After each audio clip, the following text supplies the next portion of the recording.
Hello mga friends! Welcome to another video. Update muli tayo. Magkano ang ating palitan? Real to peso para sa mga kababayan natin na nag-aabang at nais magpadala ngayong araw na ito. Syempre mga friends, through STC pa rin po ito. Magkakaiba po ang palitan ng bawat bangko.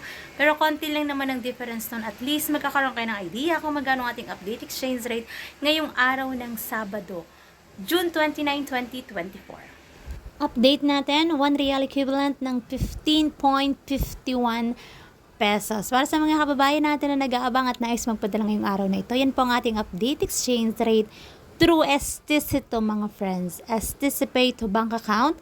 Kaya mataas po ang palitan. And syempre pag nagpapadala ng pera sa Pilipinas, may binabayaran na transfer fee at meron din po yung VAT. Ang lahi ko pa rin paalala para sa bawat isa sa atin na matuto tayong mag-ipon, magtipid at matutong mag-invest. Patid natin mga friends na mahirap ang buhay sa ibang bansa, pero syempre nagtitis at nagtsatsaga pa rin tayo. Kaya wag nating kalimutan na mag-ipon tayo para sa ating sarili, para sa ating kinabukasan. Kasi hindi naman habang buhay ay nasa ibang bansa tayo at hindi habang buhay malakas ang ating katawan at kaya nating magtrabaho.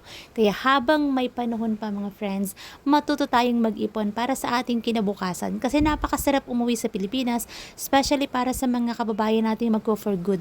Napakasarap umuwi sa Pilipinas na meron kang ipon.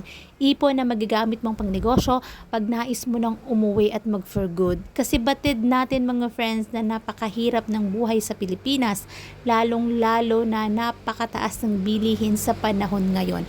At kung meron kang ipon, napakalaking tulong yon para sa iyong sarili at para sa iyong kinabukasan. Kaya maging habit natin ang pag-iipon. So that's it for today's video mga friends. Thank you for watching and see you on my next update. God bless everyone. Much love.